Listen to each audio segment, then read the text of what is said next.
अस्सलाम वालेकुम स्टूडेंट्स। बेटा आज इस लेक्चर में हम पढ़ेंगे कि एटीपी साइक्लिक फास्ट जो है वो साइक्लिक वे में जब इलेक्ट्रॉन मूव करते हैं तो किस तरह एटीपी बनती है, जिसको हम कहते हैं साइक्लिक फोटो फास्फोराइलेशन।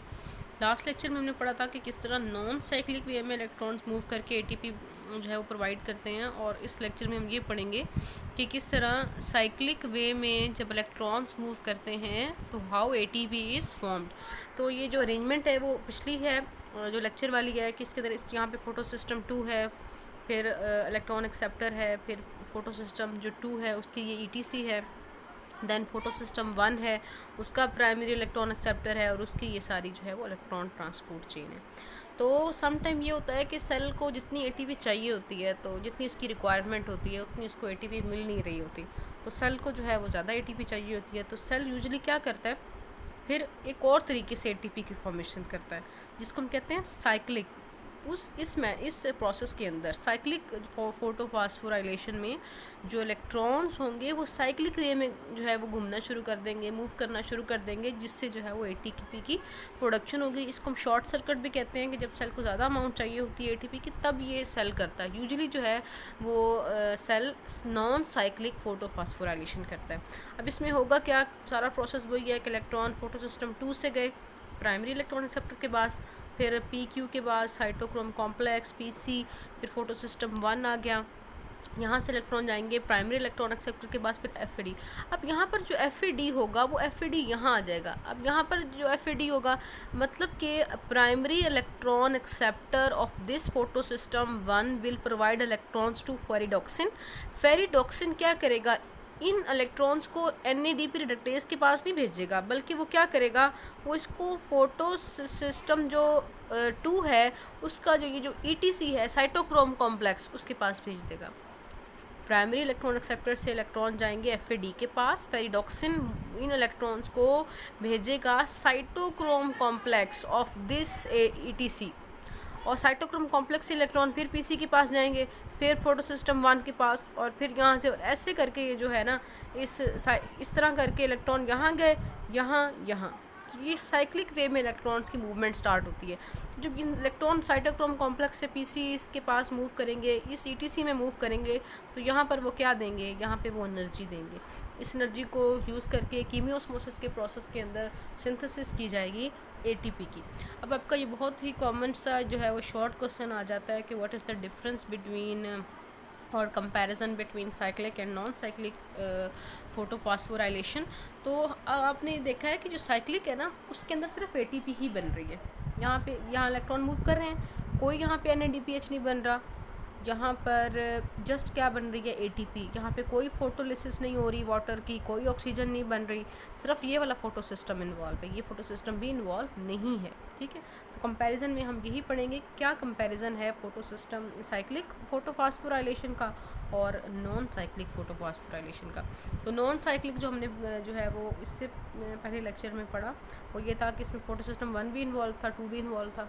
अभी जो साइक्लिक पढ़ा इसमें जस्ट कौन सा है, PS1 फोटो सिस्टम 1 700 नैनोमीटर वाला। ठीक है, और नॉन साइक्लिक के अंदर ATP बन रही थी, NADPH2 भी बन रहा था, ऑक्सीजन भी बन रही थी। अब ये इसके अंदर सिर्फ ATP प्रोड्यूस हो रही है।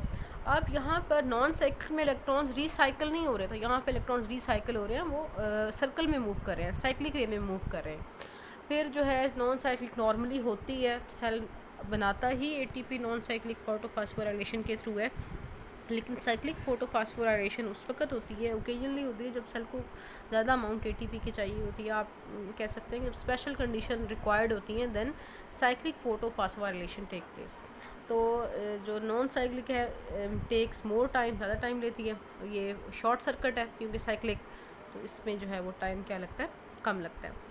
फिर हमने जो है वो पढ़ना है कि आपने लास्ट लेक्चर में भी मैंने आपको बताया कीमियोस्मोसिस क्या है, the process that uses membranes. इस प्रोसेस के अंदर किस चीज़ को यूज़ किया जाता है, मेम्ब्रेन्स को, थैलाकॉइड की मेम्ब्रेन्स को, तो कपल किया जाता है। उस थैलाकॉइड मेम्ब्रेन कौन सा रिएक्शन कराती हैं, रिडॉक्स रिएक्शन करवाती हैं, जिससे जो है वो ATP की फॉर्मेशन होती है। यहाँ पे छोटी सी डायग्रामेटिकल एक्सप्लेनेशन है कि यहाँ पर थैलाकॉइड मेम्ब्रेन है, थैलाकॉइड की मेम्ब्रेन के अंदर ATP सिंथेस एक लगा हुआ है, आपका मशीन लगी हुई है जिसका काम होता है कि हाइड्रोजन आइंस को मूव करवाना फ्रॉम एंटीरियर या lumen of the thylakoid to the stromal side. और स्ट्रोमल साइड पर क्या बन रही होती है, एटीपी की फॉर्मेशन हो रही होती है। और यहाँ पर एक पंप लगा हुआ होता है इस मेम्ब्रेन के अंदर। इस पंप का काम होता है कि हाइड्रोजन आयंस जो फोटोलिसिस से बन रहे हैं, उन हाइड्रोजन आयंस को ल्यूमेन वाली साइड पर मूव करवाना। और ये पंप किस पे काम करेगा? ये पंप एनर्जी पे काम करेगा। और इस पंप को एनर्जी कहाँ से आएगी? Electron transfer of electron, moving electron energy provide करेंगे इस पंप को। Protons are pumped from stroma to the thylakoid lumen. और स्ट्रोमा तो नहीं, अब इसको हम कहेंगे कि मेम्ब्रेन के अंदर जो प्रोटॉन्स बन रहे हैं उनको थैलाक्वाइड जो है कि ल्यूमेन में या थैलाक्वाइड के इंटीरियर में ट्रांसपोर्ट किया जाएगा बाय यूजिंग दी एनर्जी। और वो एनर्जी कहाँ से आएगी? वो एनर्जी आएगी मूविंग इलेक्ट्रॉन प्रोवाइड करेंगे, जो ईटीसी में इलेक्ट्रॉन मूव कर रहे थे। जैसे आपने पढ़ा कि ईटीसी के अंदर इलेक्ट्रॉन कैसे मूव कर रहे थे, वो आपने पढ़ा है अभी। These proton then travel along their concentration gradient।